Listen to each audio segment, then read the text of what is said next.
Hey everyone, what's going on? Welcome to another episode of Hockey on the Spot with Brandon Marenfeld. I'm Brandon Marenfeld. Thank you for joining me. This is episode 108 of Hockey on the Spot. I apologize for not doing an episode last week on short notice. The reason is because I had a bunch of friends over. That was number one, and number two, I was battling what could have possibly been either strep throat or tonsillitis. I never got it checked out, but whatever it is, wherever it was, it went away. So, but the bottom line is my throat was really killing me all of last week. So, thankfully, it's all healed up now, and now I can get back to doing some videos. And for this week, we got a big topic to talk about. The men's ice hockey in Sochi is going to begin very soon. Wednesday is when the games begin, opening up with the Czech Republic and Sweden. But before we get into the games, I want to talk about all of the players that unfortunately could not make it to the tournament, that were originally supposed to go to the tournament and have been replaced. Lots of big injuries for these teams, but the biggest injuries of all being Steven Stamkos for Team Canada, Henrik Sedin for Team Sweden, Johan Franzen for Team Sweden, Mikko Koivu and Valtteri Filppula both for Team Finland, Marian Gaborik and Lubomir Vishnevsky all for Team Slovakia, and Vladimir Sobotka for the Czech Republic. Those NHL players will all be missing time. And we're going to talk about all the players that unfortunately got hurt and have been replaced. Starting for Team Canada, once again, Steven Stamkos, who was named to the team but was unsure about playing. It was really unclear whether he was going to play or not, and he looked like he was making progress, and it looked like he was going to play, but unfortunately, at the end of the day, a recovery is a recovery, and him and the doctors did not want him risking any kind of setback. So, with that being said, Steven Stamkos will not go to Sochi to represent his country. He will be replaced by his teammate in Tampa Bay, Martin St. Louis. Big questions as to why St. Louis was chosen rather than a guy like Claude Giroux or maybe even to a lesser extent Eric Staal. St. Louis is a veteran player. He's 38 years of age, or around that age, and yet he can still play the game. He's a leader both on and off the ice, and he is really in my opinion, was really the right choice. I mean, obviously, you could have gone Claude Giroux, but St. Louis is a very gifted player at his age, and with the kind of team that Canada has, they need another veteran out there with experience.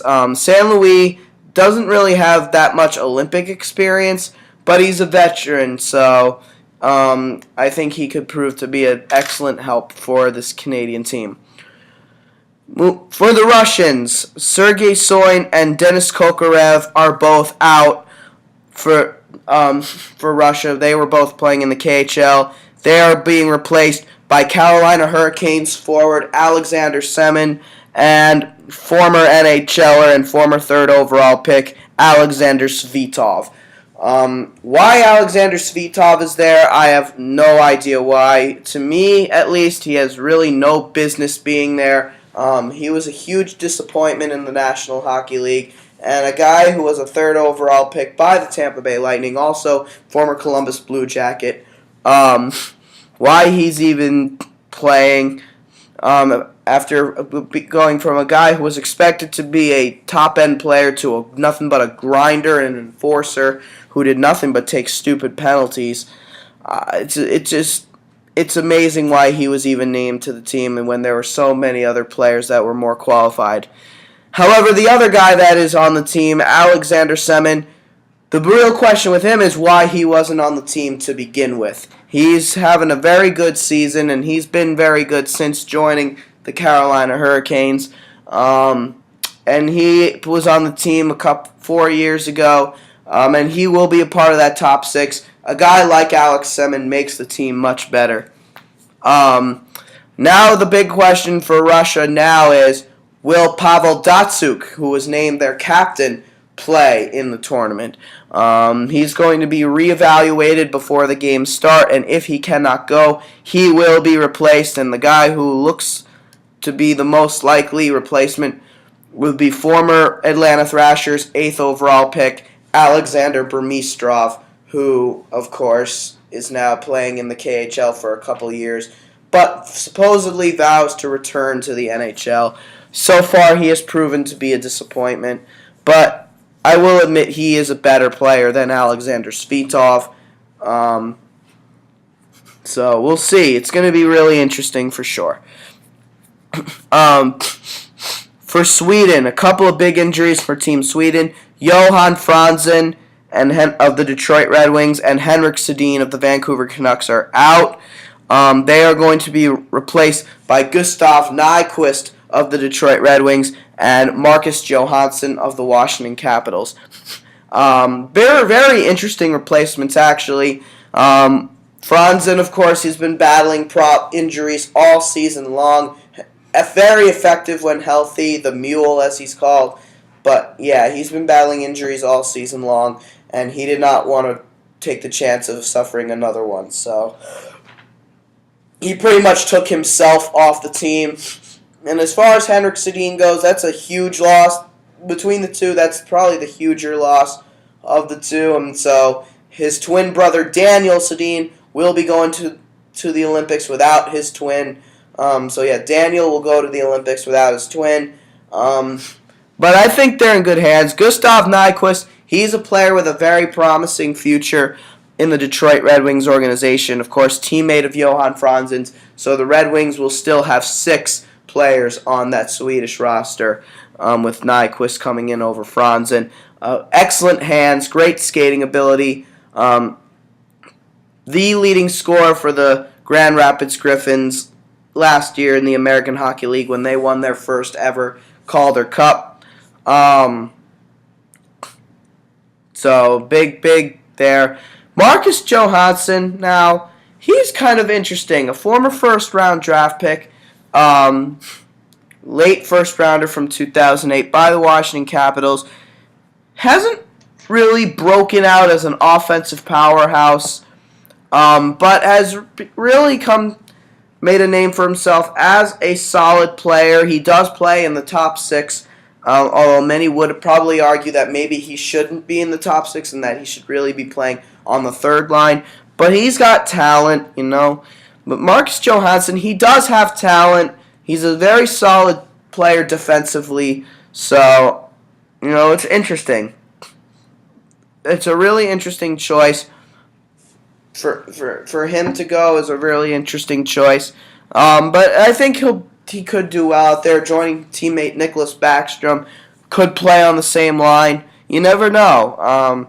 Anything's possible, but Johansson, I think he'll fare just fine over there in Sweden. For Team Finland, 2 really huge losses in Mikko Koivu and Valtteri Filppula. Mikko Koivu of the Minnesota Wild and Val Filppula of the Tampa Bay Lightning. Mikko Koivu, the younger brother of Anaheim Ducks forward Saku Koivu. Mikko Koivu of the Minnesota Wild. He, of course, the captain of the Minnesota Wild and was selected to be the captain of Team Finland. Unfortunately, he has been battling an injury all year long and unfortunately will not be able to go and represent his country, so they lose their captain. Finland recently named their new captain today. It will be the veteran, 43-year-old veteran Teemu Selanne of the Anaheim Ducks. So Selanne will be the captain for Team Finland, which makes a lot of sense because this is his final Olympics, and he is really the veteran on that Olympic team. So we'll see how that fares. And then as far as Val Filppula goes, he led in the National Hockey League this year. He leads all Finnish players in scoring. So that's what makes him a really huge loss. Valtteri Filppula has had a really effective year for Steve Yzerman and the Tampa Bay Lightning, which means there was no reason to believe that he wouldn't have an effective Olympic for Team Finland. But that is a huge loss, and I feel really bad for Filppula and Team Finland. That is a huge loss. And unfortunately, they are being replaced by two guys who you really know nothing about. One of them has played in the NHL before with the New York Rangers, in Jarkko Immonen. He played on the Finnish team 4 years ago. Kind of a disappointment in the NHL level. And Sakari Salminen, who is again another guy you really know nothing about. They wanted to bring in Sean Bergenheim from the Florida Panthers, but Bergenheim unfortunately turned the team down. Kind of surprising because it really seemed like he really did want to go and was surprised that he didn't get selected. But he just wants to. He was out with an injury for a long time up until October. He missed a long time of hockey and he just wants to stay healthy. That's really what this is about. And then, of course, Saku Koivu really didn't want to be on the team this year to begin with, so that's why he wasn't selected at all. So two really huge losses for Team Finland being replaced, and now they're being replaced by two guys who you really know nothing about. Finland could end up having a setback year in the Olympics, so that'll be interesting to see. For the Czech Republic, they lose Vladimir Sobotka of the St. Louis Blues.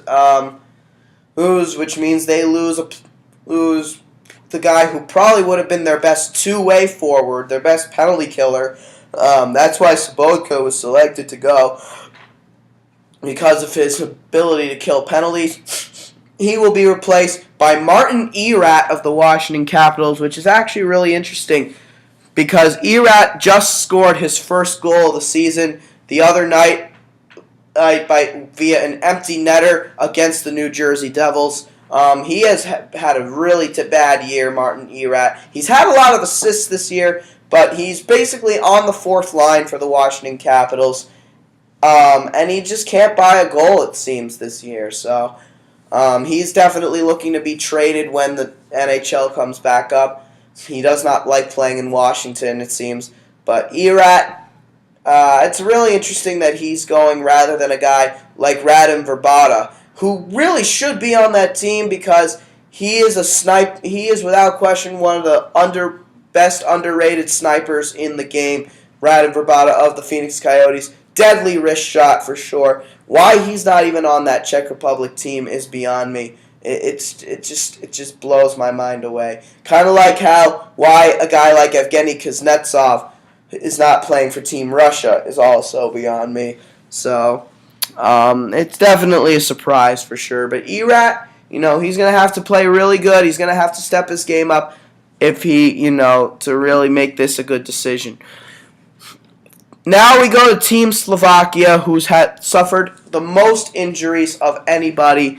2 from the NHL and 2 from their Slovak league. Marian Gaborik of the Columbus Blue Jackets, he's still out with a broken collarbone. He will not play. Lubomir Visnovsky of the New York Islanders, he's been battling concussion problems all year long. He just came back, so he doesn't want to risk another injury.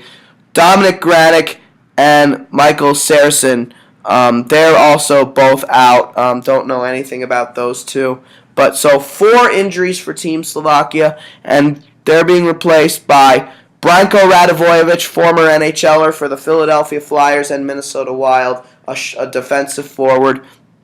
Milan Jurčina, a former NHLer for the Boston Bruins, the Washington Capitals, the Columbus Blue Jackets, and the New York Islanders as well. So Milan Jurčina, a shutdown defenseman replacing an offensive defenseman, and a shutdown forward replacing a sniper, but then also replacing the other 2 guys, Rene Viderny and Thomas Starostain.